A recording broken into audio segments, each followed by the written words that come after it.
नमस्कार विद्यार्थी मित्रांनो, आपल्या YouTube चॅनलमध्ये तुमच्या सगळ्यांचं हार्दिक स्वागत आहे। दोन्ही परीक्षा झालेल्या आहेत, दोन्ही पूर्व परीक्षा झाल्या आणि आता आपल्याला काही सुचत नाहीये।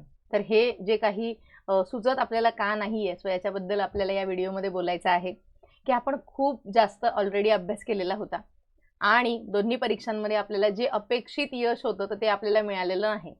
म्हणजे सगळ्यात महत्त्वाचं म्हणजे एकतर ग्रुप बी ची प्रिलिम्स झाली, जी की ऑलरेडी इतकी लेट इतक्या जास्त महत्त्वाकांक्षा आपण त्या पेपरमधून ठेवलेल्या होत्या, इतक्या आपल्या अपेक्षा आहेत त्या अपेक्षा आपण या पेपरपासून लावून ठेवलेल्या होत्या आणि त्याच्यानंतर आपल्याला असं वाटलं होतं की यावर्षी माझी प्रिलिम्स कुठल्याही अवस्थेमध्ये निघणारच आहे। अशा पद्धतीने आपण इतकी सगळी तयारी केल्यानंतर सुद्धा, इतका अभ्यास आपण दिवस रात्र केला तरी सुद्धा आपली यावर्षी प्रिलिम्स निघत नाहीये। आणि जर ही आपली यावर्षी प्रिलिम्स निघत नाहीये तर का निघत नाहीये आणि कशी निघेल आणि काय याच्या मागची कारणं आहेत सो हे आपण या डिटेल व्हिडिओमध्ये आपण शॉर्टमध्ये आपण घेऊया। सगळ्यात महत्त्वाचं म्हणजे आता आपली अवस्था अशी मानसिक अवस्था राहिलीच नाहीये की मी अभ्यास करू, कारण मी ऑलरेडी सगळा अभ्यास केलाय असं आपल्या सगळ्यांना वाटतंय की मी ऑलरेडी खूप अभ्यास केलेला आहे, मी सगळी पुस्तकं माझी वाचून झाली आहेत, सगळ्या नोट्स माझ्या वाचून झालेल्या आहेत, सगळ्या 21,000चा ठोकळा माझा पूर्ण पाठ आहे, मी सगळी रिव्हिजन केलेली आहे, मी कितीतरी टेस्ट सिरीज सॉल्व केलेल्या आहेत, मी सगळं माझं करून झालेलं आहे। जे काही परीक्षेसाठी आवश्यक असतं तर ते मी सगळं केलेलं आहे आणि इतकं सगळं माझं करून सुद्धा ही प्रिलिम्स माझी निघत नाहीये आणि आपण सगळेच्या सगळे या एकूणच संभ्रमा अवस्थेमध्ये अडकून पडलोय आणि काय करावं हेच आपल्याला सुचत नाहीये। मग काय करावं लागेल याच्यासाठी आणि ते लगेचच होईल का, किंवा मी हा जो सगळा अभ्यास माझा इतके दिवसांचा केला तो सगळा माझा वाया गेला का? हो, सगळा अभ्यास वायाच गेला का? कारण आपण अभ्यास कशासाठी करतो? आपण अभ्यास परीक्षेसाठीच करत असतो की परीक्षेमधून माझी प्रिलिम्स निघेल, आपण त्याच दृष्टीने अभ्यास करतो की नाही। मग आता असं वाटतं इतकं सगळं करून इतकं सगळं माझं वाया गेलेलं आहे, बरोबर? आणि आपण जी काही इतकी वर्ष या अभ्यासाच्या मागे घालवली ती सगळी वर्ष आपली फुकट गेलेली आहेत, कारण आपल्याला जो रिझल्ट पाहिजे होता यावर्षी मला प्रिलिम्स कोणत्याही अवस्थेमध्ये क्लिअर करायचीच होती आणि माझी मुख्य यावर्षी मला द्यायचीच होती, असा जो भरपूर विद्यार्थ्यांनी आपण सगळ्यांनी जो काही विचार केलेला होता तर तो आपला अस्तित्वात आलाय का आता? ते सत्य आहे का आता आपल्यासाठी? नाहीये। आणि आपण कितीही काहीही केलं तरी आपल्याला मागे जाता येणार नाही, ती परिस्थिती आपल्याला दुरुस्त करता येणार नाही। मग आता मी काय करू? हा सगळ्यात महत्त्वाचा मोठा प्रश्न विद्यार्थ्यांसमोर आहे की मी आता प्रिलिम्सचा अभ्यास करू, मी आता मुख्यचा अभ्यास करू। माझी तर इच्छाच अजिबात होत नाहीये की मी कोणतं पुस्तक काढू आणि ते वाचू, ही माझी अजिबातच इच्छा होत नाही। मग मी काय करू की माझा अभ्यास कंटिन्यू राहील, मला पुढच्या परीक्षेसाठी आता चांगली तयारी करावीच लागेल आणि तयारी म्हणजे काय? जे मी सगळं करतोय तीच तयारी आहे। मग आता मी वेगळं काय करू? सो आपल्या सगळ्यांना हेच महत्त्वाचे प्रश्न जे आहेत ते सगळे महत्त्वाचे प्रश्न आपल्याला पडलेले आहेत। असं नाहीये की माझा अभ्यास नाहीये, माझा अभ्यास पूर्ण आहे, असं नाही की मी पेपर सॉल्व केले नाही म्हणून मला कमी वेळ पडला किंवा मी पेपरमध्ये पॅनिक झालो आणि त्यामुळे माझा पेपर बिघडला, असं पण नाहीये। मला सगळं येतं, मला सगळं GS येतं, माझी सगळी पुस्तकं वाचून झालेली आहेत, तरी सुद्धा मला वेळेवर सुचत नाही, मला वेळेवर कन्फ्यूजच व्हायला होतं आणि मला वेळेवर ज्या ज्या गोष्टी आठवायला पाहिजेत तिथे मी खूप जास्त पॅनिक होतो। 2 ऑप्शनमध्ये मी नेहमीच कन्फ्यूज होतो आणि मी जो ऑप्शन मारतो तोच चुकतो। तर हे सगळे जे काही प्रॉब्लेम्स आहेत हे MPSC करणारे, स्पर्धा परीक्षा करणारे सगळेच विद्यार्थी फेस करत आहेत, सगळेच विद्यार्थी। आणि त्यासाठी म्हणून आपण या अभ्यासाच्या काही ज्या काही स्टेजेस आहेत त्या स्टेजेस बद्दल बोलूया। सगळ्यात पहिल्यांदा जेव्हा आपल्याला कळतं की मला अभ्यास करायचा आहे किंवा मला तयारी करायची आहे तेव्हा आपण काय करतो, आपल्याला जो कोणी पुस्तकं सांगेल ती पुस्तकं आपण घेतो आणि आपण अभ्यासाला सुरुवात करतो। तो अभ्यास करताना, ती पुस्तकं वाचताना परत आपल्याला कोणीतरी सांगतं की ह्या नोट्स वाच, ते नोट्स वाच, त्या नोट्स वाच, मग आपण आपलं हातातलं पुस्तक ठेवतो आणि त्या नोट्सच्या मागे जातो। परत आपल्याला कोणीतरी सांगतं की नाही बाबा 21,000चा प्रश्नसंच पाठ कर, प्रश्न सगळे पाठ कर, PYQ कर, ह्या टेस्ट सिरीज सोडव, मग तुझा अभ्यास जो आहे हा परफेक्ट होईल आणि मग तू लगेच परीक्षा पास होशील। मग या सगळ्या गोंधळामध्ये आपलं असं होऊन जातं का एक ना धड भाराभर चिंध्या। म्हणजे काय होतं की सगळ्यात महत्त्वाचं हे आहे की तुम्ही जे आधी पुस्तक घेतलेलं आहे हे पुस्तक तुमचं ॲटलिस्ट 3 वेळा, 4 वेळा, 5 वेळा वाचून झालं पाहिजे। ॲटलिस्ट 5 वेळा म्हणते मी, ॲटलिस्ट 5 वेळा वाचून झालं पाहिजे, तर त्या पुस्तकातला डेटा आपल्याला प्रश्न सोडवताना ॲक्युरेट आठवतो. आपण काय करतोय, इतकी आपण घाई करतोय. आपण पास करायची जी काही स्पर्धा लागली आहे, पास करण्यासाठी आपल्याला जी काही घाई लागलेली आहे, त्यासाठी जो प्रॉपर अभ्यास पाहिजे, जो प्रॉपर बेस पाहिजे आपल्याला, हा आपल्या अंगात येतच नाहीये. ह्याचं आपण आचरणच करत नाहीये, तो आपण स्वीकारतच नाहीये. आणि त्यामुळे बेस एक तर आपला क्लिअर नाही, मग आपण जातो नोट्स वाचायला डायरेक्ट. आणि नोट्समध्ये असलेला डेटा आहे हा इतका शॉर्ट दिलेला असतो का त्याच्या मागचा भाग किंवा त्याच्या पुढचा भाग आपल्याला काहीच माहिती नसतो. आणि जी आपली जी उतावळेपणा जो आपला आहे की मला पटकन नोट्स वाचू दे, मला पटकन पास होऊ दे, मला प्रश्न पाठ करू दे आणि लगेच पास होऊ दे, ते होत नाही. त्यासाठी आपल्याला करायला काय लागेल, आपल्याला जे बेसिक पुस्तकं आहे ती बेसिक पुस्तकं तुम्हाला 2-2 वेळा, 3-3 वेळा, 4-4 वेळा वाचून काढा. त्यातले सगळे कन्सेप्ट, आता जर घटना निर्मिती असेल तर घटना निर्मितीमध्ये आता आपण बघितलं की आयोग सगळ्या शब्दांवर आपल्याला प्रश्न विचारतोय. म्हणजे प्रत्येक शब्द आणि शब्द आपल्या डोक्यात क्लिअरच असायला पाहिजे जेव्हा आपण पुस्तक आपलं वाचून झालं तेव्हा.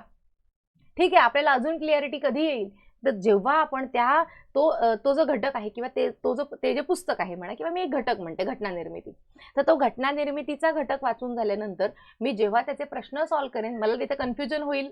बरोबर, मला का कन्फ्युजन होईल, मला तिथे सुभाषचंद्र बोस आहेत का, मग तिथे रामकृष्ण अडवाणी आहेत, की मग तिथे कुठलं दुसरं नाव आहे, मग तिथे मुखर्जी आहेत का, मुन्शी आहेत का, अय्यंगार आहेत का, बाबासाहेब आंबेडकर आहेत का, नेहरू आहेत का, महात्मा फुले आहेत, हे काय आहेत हे मला क्लिअर नाही आठवणार.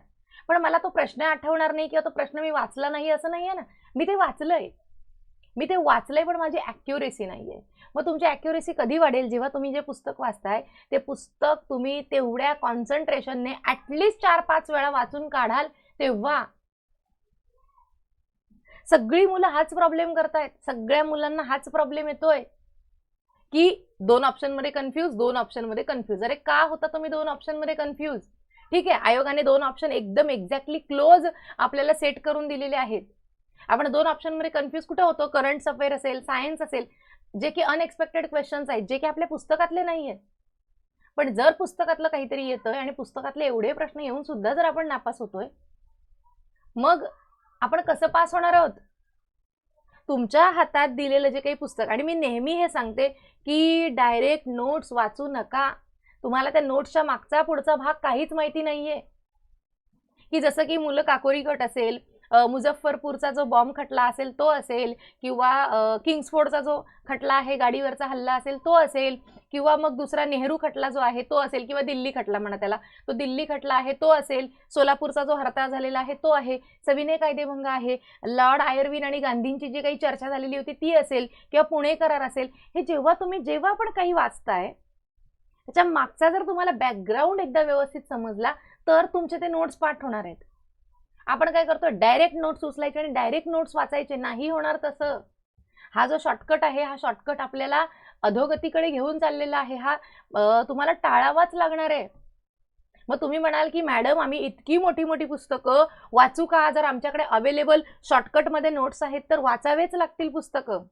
ॲटलिस्ट ते पुस्तक तुम्ही 3 वेळा वाचा आणि मग तुम्हाला जे काही नोट्स वाचायचे ते नंतर वाचा, तेव्हा ते नोट्स तुम्हाला प्रॉपर समजतील.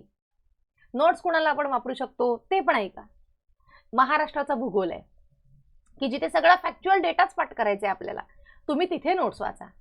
इकॉनॉमिक्स तुम्हाला नोट्स वाचून काही कळणार आहे का? तुम्हाला काहीच कळणार नाही इकॉनॉमिक्सचे नोट्स वापरून किंवा इकॉनॉमिक्सचे नोट्स वाचून, कारण तुम्हाला इकॉनॉमिक्सचे कन्सेप्टच माहिती पाहिजेत क्लिअरमध्ये. पॉलिटिक तुम्हाला थोड्याशा नोट्स वाचून अर्थ त्याचा कळू शकतो किंवा तुम्हाला पॉलिटीमध्ये मार्क्स मिळू शकतात, पण त्या पॉलिटीच्या नोट्स सोबत तुम्हाला 100 वेळा PYQ वाचावे लागतील. तेव्हा तुम्ही जेव्हा PYQ वाचाल तेव्हा तुमचा सगळा फॅक्ट, तुमचे सगळे आर्टिकल हे जे आहे ते नोट्स आणि PYQ ह्याच्यामधनं तुमचे कंप्लीट होतील. हे ते नोट्स आणि PYQ दोघं एकमेकांना अकम्प्लिश करणार आहेत, म्हणजे पूर्ण करतील दोघं एकमेकांना, तेव्हा तुमचा अभ्यास परिपूर्ण होईल. तुम्ही महाराष्ट्राच्या भूगोलासाठी वाचताय, वाचा, नोट्स वाचा, कारण सगळा फॅक्च्युअल डेटा आहे. पण तुम्ही हिस्ट्रीसाठी नुसते नोट्स वाचत आहात, तुमचा कसा डेटा पाठ होईल? इतका सगळा डेटा, शब्द, नावं, हजारो वर्ष, हजारो सनावली जी काही आहे ती, हजारो त्याच्यातले व्हाईस रॉय असतील, हजारो त्याच्यामध्ये गव्हर्नर जनरल असतील, हजारो त्याच्यामध्ये कायदे असतील, हजारो इकडे कलमं आहेत संविधानात, हे तुमचे ॲक्युरेट कधी होतील? जेव्हा तुम्ही ती गोष्ट 100 वेळा कराल तेव्हा तुमचं ते पाठ होणार आहे. त्यामुळे मला असं वाटतं ज्या विद्यार्थ्यांना खूप कमी मार्क आलेत त्यांनी नोट्सच्या मागे न जाता त्यांनी आधी प्रॉपर पुस्तकं वाचावी. आता पुस्तकं कोणती वाचावी, तर मी सांगेन की इतिहासासाठी समाधान महाजन सरांचं पुस्तक आहे. ते एकमेव असं मला वाटतं पुस्तक की ज्याच्यातनं सगळा अभ्यास तुमचा क्लिअर होतो. मला काहीच वाटत नाही की 2-3 प्रश्न जर सोडले ना प्रत्येक पेपरमधले हिस्ट्रीचे, तर असा एकही प्रश्न नाही की जो त्या पुस्तकात तुम्हाला त्याचं उत्तर सापडणार नाही. नवीन ऍड केलेलं नाही म्हणते की जे ऑलरेडी आहे त्याच्यामध्ये. सो त्यामुळे पुस्तकांवर तुम्ही जास्त भर द्या. तुम्हाला आधीची माहिती नंतरची माहिती सगळी तुम्ही गोळा करा, तर तुम्हाला जो मधला जो डेटा आहे तो तुम्हाला नीट कळेल. आपण ऑगस्ट ऑफर वाचतो, लॉर्ड लिन लिथिगोची ऑफर आहे, तिला आपण ऑगस्ट ऑफर म्हणतो 1940ची, ती आपल्याला माहिती आहे. पण मग क्रिप्स मिशन आलं कशासाठी, राजाजी योजना आली कशासाठी, शिमला परिषद किंवा शिमला करार कशासाठी झाला, देसाई लियाकत अली करार कशासाठी झाला, मग माउंटबॅटन योजना कशी आली, हे सगळं तुम्हाला तेव्हा कळेल जेव्हा तुम्ही त्याच्या मागचा सगळा बॅकग्राऊंड वाचाल तेव्हा. हे एका गोष्टीसारखं वाचा तुम्ही, तर तुमच्या सगळं लक्षात राहील. आणि ते पुस्तक जेव्हा तुमचं 2दा प्रॉपर वाचून होईल, मग तुम्ही जा तुमच्या नोट्स वाचायला. मग त्या नोट्स तुम्ही 4 वेळा वाचा, तेव्हा तुम्हाला त्याच्यातनं आउटपुट मिळणार आहे. तुम्हाला असाच आउटपुट नाही मिळणार त्या नोट्समधून. नोट्समध्ये अर्धी अधुरी माहिती लिहिलेली असते, शॉर्टकटमध्ये लिहिलेलं असतं. त्या नोट्स त्यांनी काढलेल्या असतात ज्यांनी पुस्तक वाचलेलं असतं. ह्या नोट्स काढलेल्या कुठून असतात, जे पुस्तक त्यांनी वाचलंय त्यांनी. मग तुम्ही असं पण म्हणाल आता मला की मग त्याने जर आम्हाला एवढी मेहनत करून दिलेलं आहे, तर मग आम्ही त्याचा फायदा नको का घ्यायला, आम्ही ते नोट्स नको का वाचायला. नाही, त्याला जे कळत नव्हतं ते त्यांनी नोट्समध्ये लिहिलंय. त्याला जो भाग कळला, त्याचा जो भाग पाठ आहे तो त्यांनी नोट्समध्ये नाही दिलाय, किंवा नोट्समध्ये दिला असेल तर तुम्हाला शॉर्टकटमध्ये दिलाय. हा तुम्हाला कधी कळेल, जेव्हा तुम्ही एकदा तर ऍटलीस्ट पुस्तक वाचा, 2दा तर ऍटलीस्ट पुस्तक वाचा, तर तुम्हाला त्या गोष्टी सगळ्या तुम्हाला क्लिअर होत जातील डोक्यामध्ये तुमच्या. सायन्स कुठलाही प्रश्न असाच फॅक्च्युअल डेटा पाठ करून कधीच होत नाही. याच्या मागची सगळी थिअरी सगळ्या गोष्टी माहिती असायला पाहिजेत आपल्याला. सो यासाठी म्हणून मला असं वाटतं की मुलं जी काही शॉर्टकटच्या मागे पळत आहेत, किंवा पटापट आम्ही नोट्स पाठ करू दुसऱ्याच्या आणि मग आम्ही लगेचच पास होऊन जाऊ, तर असं नाही होत. तुम्हाला त्या गोष्टींमधलं सगळं आकलन झालं पाहिजे, आणि मग त्याचं सगळं आकलन झालं की मग तुम्ही त्या प्रश्नांमध्ये त्याचं उपयोजन करा. त्या प्रश्नांमध्ये ते सगळं सोडवा. एक धडा वाचल्यानंतर किती त्या प्रश्नांची उत्तरं सुटतायत तुम्हाला ते तुम्ही बघा, आणि मग नंतर तुम्हाला इकडे जायचं आहे. आणि जर तुम्हाला असं रिव्हर्स ऑर्डरने जायचं असेल तर तुम्हाला त्या प्रश्नांचं प्रॉपर अनालिसिस करावं लागेल. ती माहिती, एका प्रश्नामध्ये आलेली माहिती 10-10 वेळा वाचावी लागेल. आता उलटं कसं जायचं ते पण सांगते मी तुम्हाला. जसं की आत्ता प्रश्न आलेला होता, 1909चा कायदा आहे, 1919चा कायदा आहे, 35चा कायदा आहे, 1947चा कायदा आहे आपला भारत स्वातंत्र्याचा कायदा. तुम्ही उलटा जा, 1909चा कायदा काढा, तो पूर्ण पाठ करून घ्या. मग एकदा वाचला की पाठ होतो का, नाही पाठ होत. त्यातल्या 2 तरतुदी पाठ झाल्या, पुढच्या 5 तरतुदी कोण पाठ करेल, तुम्हालाच करायच्यात. 1919चा कायदा, हाय कमिशनर पद झाला, विल्यम मेयर पहिला हाय कमिशनर झाला, संपला का 1919चा कायदा? नाही, अजून त्याच्यामध्ये 10 तरतुदी आहेत, त्यातल्या ऍटलिस्ट 6 ते 7 तरतुदी पाठच पाहिजेत आपल्या. 1935चा कायदा, सूच्या आल्या, अजून काय झालं, प्रांतांची, केंद्रांची, या सगळ्यांची विभागणी झाली. या सूच्या 1919 मध्ये आल्या का 1935 मध्ये आल्या, हे तुम्ही ते तरतुदी प्रॉपर वाचाल तेव्हाच तुम्हाला कळणार आहेत त्या सगळ्या गोष्टी. त्यामुळे जर असं जायचंय तर अशा पद्धतीने जावं लागेल तुम्हाला. जर तुम्हाला रिव्हर्स जायचंय, शॉर्टकटने जायचंय, तर असं जायचं शॉर्टकटने, ना की नोट्स वाचून शॉर्टकट असा तुम्हाला मारता येईल. मग हे प्रश्न वाचले, त्याच्यामध्ये मिळालेली जी काही माहिती आहे त्या सगळ्याचं प्रॉपर अनालिसिस तुम्ही लिहिलेलं आहे, ते सगळं अनालिसिस तुम्हाला 10 वेळा वाचून काढायचंय, तेव्हा तुमची ॲक्युरेसी वाढेल आणि मग तुम्ही डायरेक्ट जाऊन पेपर द्या. मुलांचं म्हणणं असतं, मॅडम आम्ही 10-10, 20-20, 30-30 आम्ही टेस्ट सिरीज सॉल्व्ह करतोय, पण बाजारातल्या टेस्ट सिरीज कधीच तुमच्या आयोगाच्या प्रश्नांची जागा घेऊ शकत नाहीत. आयोगाचे प्रश्न हे आयोगाचेच प्रश्न आहेत आणि त्याला कुणाशीच कम्पेअर करता येत नाही.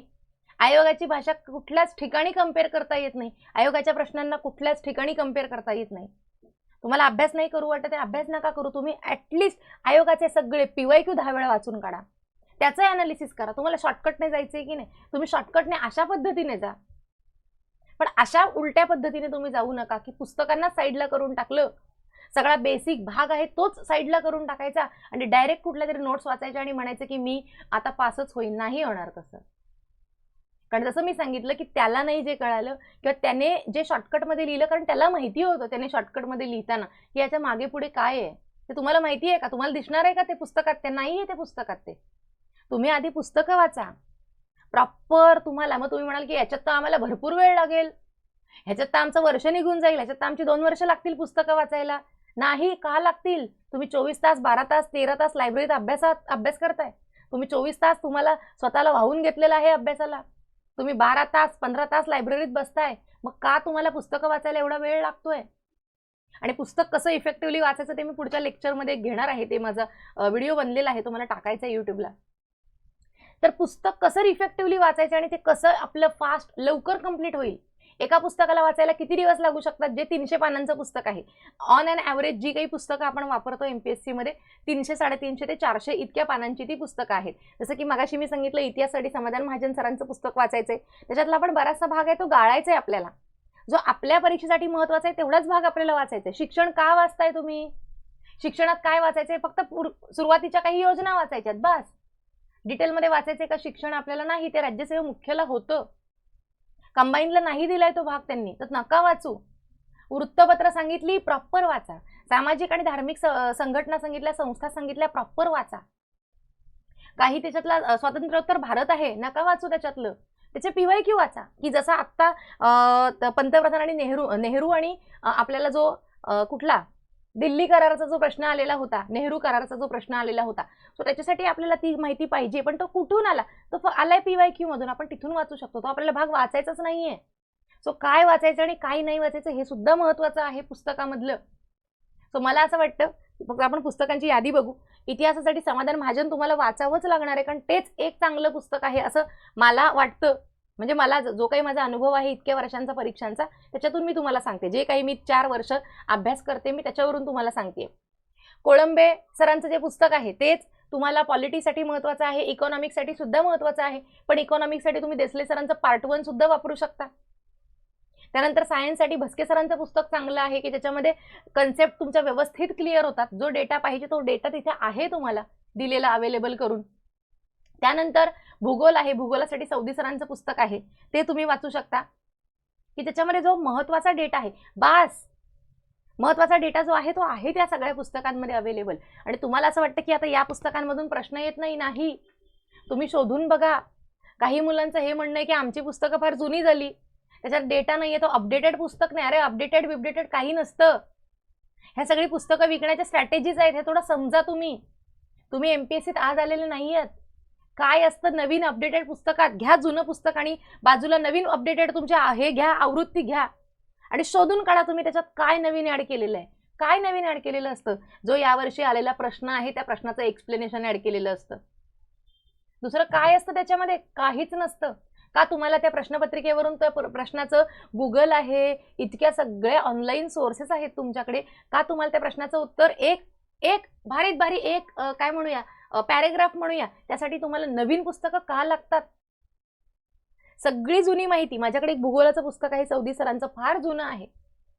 आजपर्यंत मला असा एकही प्रश्न दिसला नाही महाराष्ट्राच्या भूगोलाचा की जो त्या पुस्तकाच्या बाहेर आलाय.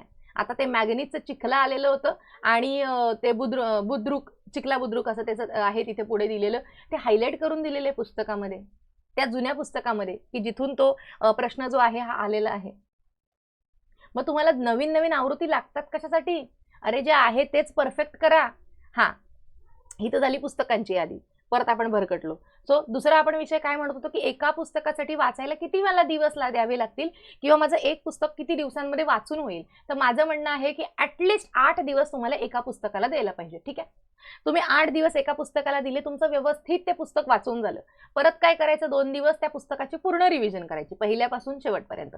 जिथे जिथे फॅक्च्युअल डेटा दिसतो तिथे तिथे फक्त पेन्सिलने अंडरलाईन करत जायचं. ठीक आहे, म्हणजे मी सगळं पुस्तक वाचते तर मध्येच मला असं दिलेलं आहे की 1857च्या उठावाच्या वेळी राणी बाकाबाई आहे जिने की इंग्रजांना साथ दिलेली होती वगैरे. असं तर मला इथे राणी बाकाबाई दिसते, इंग्रजांना साथ दिसते, 1857 दिसतंय. तर मी तेवढ्याच ह्याला काय करेन? अंडरलाईन करेन. मी अख्ख्या पुस्तकांना रंगरंगोटी करत बसणार नाही, कारण नंतर जेव्हा मी रंगरंगोटी केल्यानंतर वाचायला जाते परत मला हा प्रश्न पडतो की मी वाचू काय? सगळं पुस्तक वाचू का? नाही.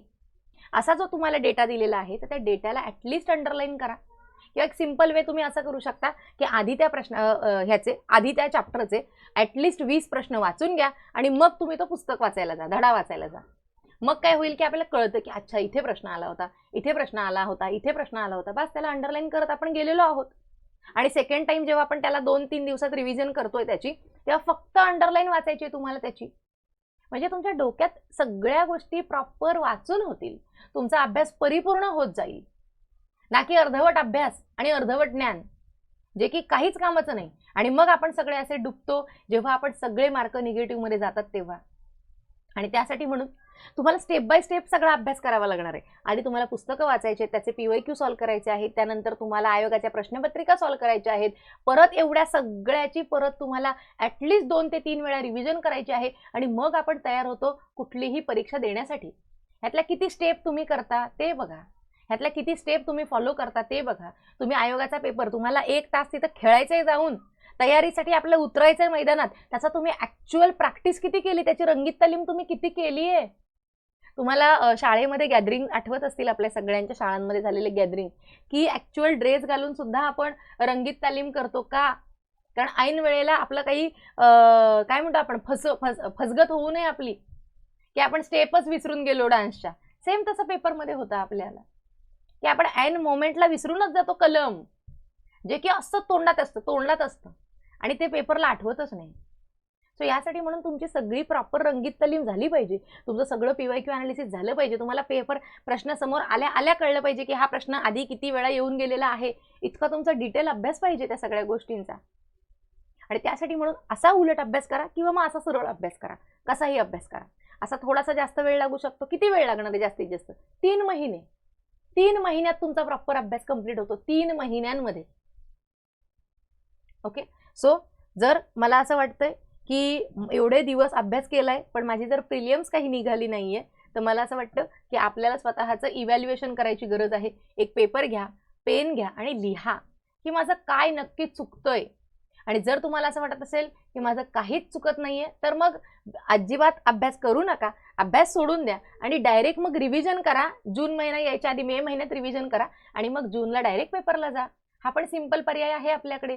पण जर माझं काहीतरी चुकतंय तर मला ते बदलायला पाहिजे, मला ते ओव्हरकम करायला पाहिजे, मला त्याची रिव्हिजन करायला पाहिजे. मी जर पुस्तकं नाही वाचली मला वाचावी लागतील. मला प्रॉपर टाइम टू टाइम माझ्या अभ्यासात कंटिन्युटी असायला पाहिजे, तर माझी प्रॉपर रिव्हिजन होईल. या सगळ्या गोष्टी आपल्याला कराव्याच लागतील, तरच आपण कोणतीही परीक्षा असेल, कोणतीही परीक्षा आपण पास होऊ शकतो. क्लिअर झालं असेल तुम्हाला काही गोष्टी, काही डाऊट तुमचे सॉल्व्ह झालेले असतील, काही डाऊट तुम्हाला अजून वाढले असतील, तर ते सगळे मला कमेंट बॉक्समध्ये नक्की सांगा. आपण त्याच्यावरती पुढचे जे लेक्चर्स आहेत ते आपण त्याच्यावरती घेऊया की सगळ्यात जास्त प्रॉब्लेम आपल्याला कशामध्ये येतोय. तो जोपर्यंत आपण शोधून काढत नाही तोपर्यंत आपल्याला पूर्वपरीक्षा क्लिअर करताच येणार नाही. ठीक आहे. त्यानंतर जसं मगाशी मी सांगितलं की जसं आपण उलटा अभ्यास करायचा आहे, त्यासाठी म्हणून PYQ अनालिसिसची बॅच आहे आपल्या ॲपवरती, त्याची माहिती डिस्क्रिप्शनमध्ये आहे. आपण याच्यात काय केलेलं आहे, तर एक प्रश्न आहे. दुसरी गोष्ट, याच्यात कोणते पेपर आहेत ते आधी सांगते. राज्यसेवा पूर्व, राज्यसेवा मुख्य 2020, 21, 22, 23. ठीक आहे, जे की GSचे पेपर आहेत. कारण आता आपण असं बघितलं तर राज्यसेवेचे प्रश्न पण इकडे कंबाईनला येत आहेत, कंबाईनचे प्रश्न राज्यसेवेला येत आहेत. त्यासोबतच कंबाईनच्या 2017 पासून 2025 पर्यंतच्या सगळ्या प्रश्नपत्रिका, त्यांचं डिटेल अनालिसिस. ओके. जवळजवळ मला वाटतं 47 पेपरांपेक्षा जास्त पेपर आहेत. कारण आताचे झालेले लेटेस्ट पेपर सुद्धा आपण याच्यात टाकलेले आहेत. फक्त आत्ताचे हे 2 पेपरचे अनालिसिस नाहीये, हे जे आता 25चे झाले प्रिलियम्स तेच. बाकी 2024च्या गट क च्या मुख्यपर्यंत सगळ्या पेपरचं डिटेल अनालिसिस आपण या बॅचमध्ये आपलं झालेलं आहे ऑलरेडी. याच्यामध्ये आपण अजून काय केलंय, तर आपण नुसता प्रश्न बघितला, त्याचं उत्तर बघितलं असं नाही, तर त्याची सगळी आजूबाजूची सगळी माहिती, मग तुमचं पॉलिटी असू दे, हिस्ट्री असू दे, जिओग्राफी असू दे, सायन्स असू दे, हे जर तुम्ही प्रॉपर, म्हणजे ही जी बॅच आहे ही प्रॉपर जर तुम्ही 2 महिने रिपीट केली, 2 वेळा जर तुम्ही रिपीट केली, जे काही PDF आहेत ते PDF आणि त्या समोर असलेल्या प्रश्नपत्रिकांवर जर तुम्ही स्वतः सगळी माहिती लिहून काढली, तर तुमचा एवढा बेसिक GSचा अभ्यास इतका क्लिअर होतो की तुम्हाला बाकी GSचं काहीच करावं लागणार नाही. मी श्युअरिटीने सांगते, काहीच करावं लागणार नाही. ओके. कारण ह्याच्यात आपण प्रत्येक गोष्ट इतक्या जास्त डिटेलमध्ये घेतली. 47 प्रश्नपत्रिका, विचार करा. एवढा अनालिसिस तुम्ही आजपर्यंत कधीच केलेलं नसेल की जेवढा आपण या बॅचमध्ये घेतलेला आहे. आणि हे केल्यानंतर GSचे 50 मार्क तुमचे कन्फर्म आहेत, कन्फर्म. तुमचा पेपर कसा सॉल्व्ह करायचा आहे, पेपरला तुमच्या कुठल्या पद्धतीने एखादा प्रश्न सॉल्व्ह करायचा आहे, हा प्रश्न किती वेळा आला असेल किंवा हा प्रश्न आलेला असेल तर तो कसा सोडवायचा आहे, न आलेला असेल तर तो कसा सोडवायचा आहे, हे सगळं मी या डिटेल बॅचमध्ये सांगितलेलं आहे. त्याच्याशिवाय दुसरं म्हणजे अभ्यासामध्ये जी काही आपली कंटिन्युटी राहत नाहीये, तर त्यासाठी म्हणून आपण 20 जानेवारीपासून आपण आपल्या ॲपवरती अपेक्स मेंटरशिप जी आहे तर ती आपण स्टार्ट करत आहोत. आता ही जी अपेक्स मेंटरशिप आहे तर त्याच्यामध्ये आपण काय करतोय तर 20 जानेवारीपासून दररोज 20 जानेवारीपासून दररोज एक दिवस सोडून, दररोज एक दिवस सोडून आपण दररोज टेस्ट घेत आहोत.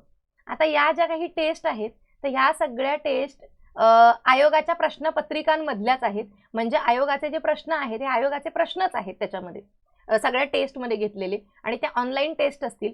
त्याच्यामध्ये तुम्हाला 45 टेस्ट आहेत. त्या 45 टेस्ट आपण कसल्या घेतलेल्या आहेत तर त्या 45 टेस्ट ज्या आहेत तर त्या टॉपिक वाईज असतील, टार्गेट वाईज असतील तुम्हाला, आणि पुढच्या 10 टेस्ट आहेत त्याच्यामधल्या 6 टेस्ट आहेत तर त्या सब्जेक्ट वाईज असतील, आणि मग 4 टेस्ट ज्या आहेत त्या तुमच्या टोटल म्हणजे जीएसच्या कॉम्प्रेहेन्सिव्ह टेस्ट असतील. अशा पद्धतीने ही आपण अपेक्स मेंटरशिप 20 जानेवारीपासून कंटिन्यू ती आपली 30 एप्रिलपर्यंत, ठीक आहे. सो 30 एप्रिलपर्यंत ती जी आपली टेस्ट सिरीज आहे तर ती कंप्लीट होते 30 एप्रिलपर्यंत. म्हणजे कंटिन्युअस तुमचे जवळजवळ 55 पेपर, मी 55 म्हणते पण मी 50च सांगते तुम्हाला, कारण ऑलरेडी हे झालेलं आहे. आणि असं नाही की हे कंप्लीट होईल की नाही होणार, होईल की नाही, हे सगळं ऑलरेडी झालेलं आहे. फक्त त्या दिवशी जो पेपर असेल तो तुम्हाला मिळेल. पेपर झाल्यानंतर त्याची आन्सर की तिथेच आहे, कारण ऑनलाईन पेपर सॉल्व्ह करणार आहात तुम्ही. सो त्याची आन्सर की तिथेच आहे. लगेचच त्याचं ॲनालिसिसचं लेक्चर मिळेल. प्रत्येक टेस्टचे 2-2 ॲनालिसिसचे व्हिडिओ आहेत ते बघायचे, आणि पुन्हा लगेच दुसरे टार्गेट आहेत ते स्टार्ट करायचे.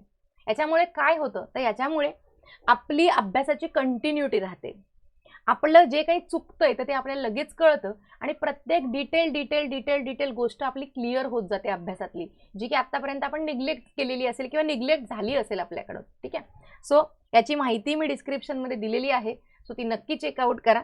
थांबूया आपण इथे, आणि पुस्तकं आपल्याला कशी फास्ट वाचायची आहेत आणि त्यापासून कसं आपल्याला जास्तीत जास्त आउटपुट मिळवता येईल पुस्तकांमधून, सो त्याच्यावरचं लेक्चर आहे. तर ते लेक्चर मी पुढच्या याच्यामध्ये म्हणजे पुढच्या व्हिडिओमध्ये मी ते घेणार आहे, ठीक आहे. थांबूया आपण इथे.